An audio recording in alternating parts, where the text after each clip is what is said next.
Pemirsa, sebanyak 20 orang di Kota Semarang meninggal dunia akibat terpapar COVID-19. 19 diantaranya meninggal saat baru mendapatkan vaksinasi pertama dan seorang lainnya menyusul setelah menerima suntikan vaksinasi kedua.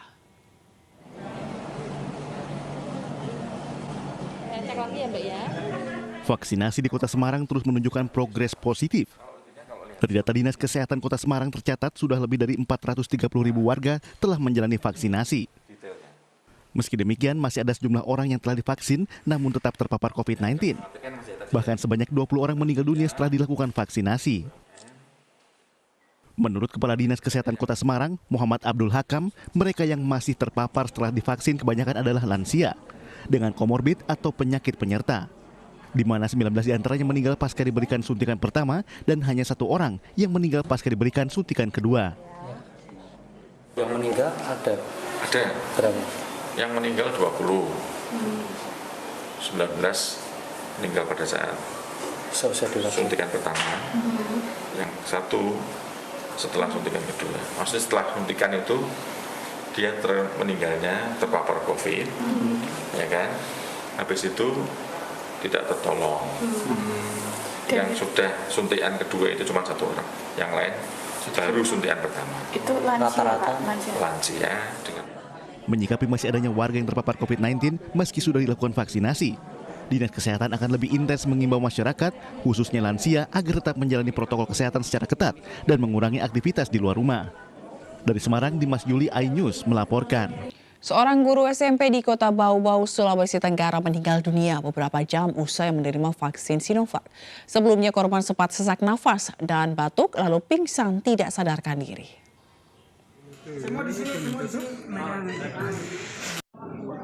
Suasana duka menyelimuti rumah Lahinu, seorang guru SMP di Kota Bau-Bau, Sulawesi Tenggara. Pria 59 tahun ini meninggal dunia usai menerima vaksin Sinovac. Peristiwa ini berawal saat korban mengikuti vaksin massal di SMP Negeri 1 Bau-Bau bersama staf dan tenaga pengajar lainnya. Menurut penuturan keluarga, beberapa jam kemudian usai disuntik, korban yang telah berada di rumah batuk-batuk dan sesak nafas. Karena tidak sadarkan diri, Lahinu kemudian dilarikan keluarga ke rumah sakit Siloam Bau-Bau. Nahas, nyawa guru tersebut tidak tertolong. Pas pulang bapak tadi agak kondisinya baik, habis itu kita makan juga kan. Setelah itu istirahat itu dia sudah sesak, batuk 3 kali batuk, kemudian sudah tidak sadarkan diri nih, dilarikan ke rumah sakit.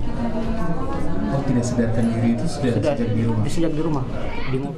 Sementara itu, pihak Satgas COVID-19 Kota Bau-Bau menyatakan petugas kesehatan sudah melakukan semua prosedur pemberian vaksin.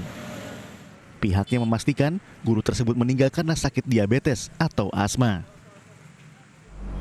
Dengan komorbid atau penyakit penyerta sakit gula, DM, dengan gula tidak terkontrol dengan baik, ada riwayat asma dengan neuropati. Dari data-data yang ada, kami yakini bahwa kejadian tersebut tidak terkait dengan pemberian vaksin COVID-19. Pihak keluarga menyayangkan pemberian vaksin kepada korban yang menderita diabetes dan asma. Dari Kota Bau-Bau, Sulawesi Tenggara, Adi Leba, iNews melaporkan. Virus COVID-19 varian B161 asal India diduga sudah masuk Kota Batam. Dalam 2 pekan terakhir, korban meninggal akibat virus COVID-19 terus meningkat dengan rata-rata usia 40 hingga 60 tahun.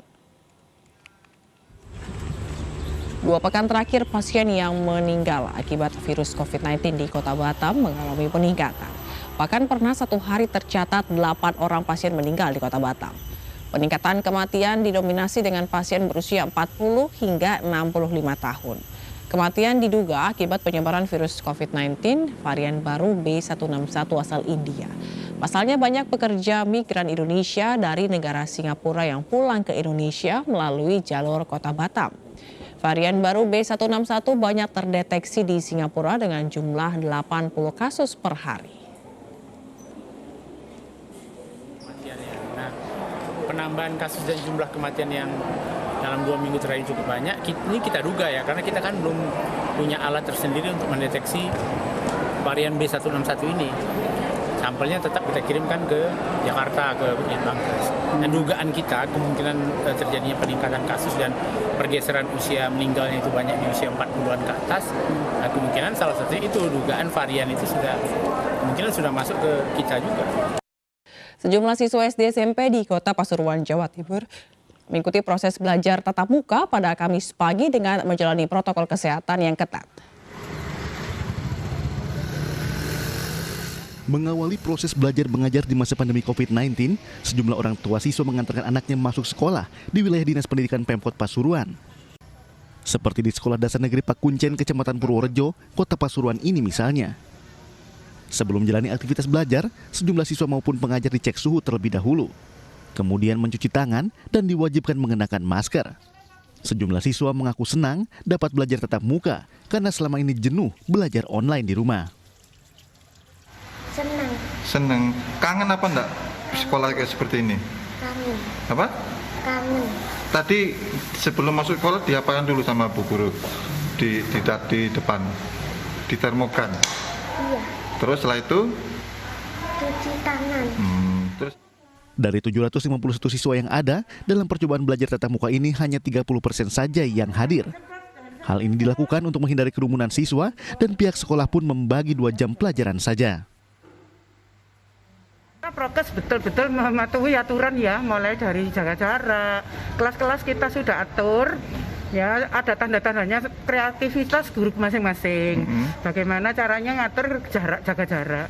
Yang kedua, memang kita karena murid kita banyak, 750, per kelas itu 4 rombel, maka kami atur.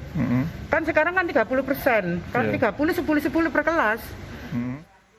Diharapkan di masa percobaan tatap muka sekolah ini, siswa tetap menjaga protokol kesehatan dan diwajibkan langsung pulang ke rumah setelah proses belajar usai. Dari Pasuruan, Jaka Samudra, iNews melaporkan.